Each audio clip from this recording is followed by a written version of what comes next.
How to create an account on Amazon Flex in Canada.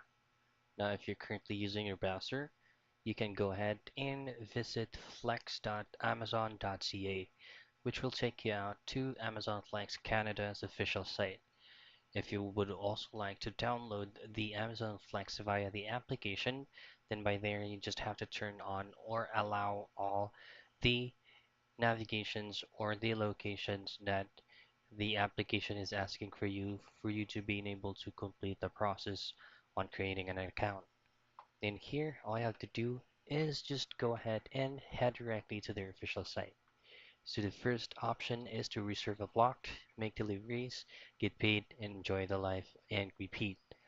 From here, all you have to do is to check on current locations, and then you will also receive a confirmation email once your account has already been set up or verified in Amazon CA. So that's it. That's how you create an account on Amazon Flex in Canada.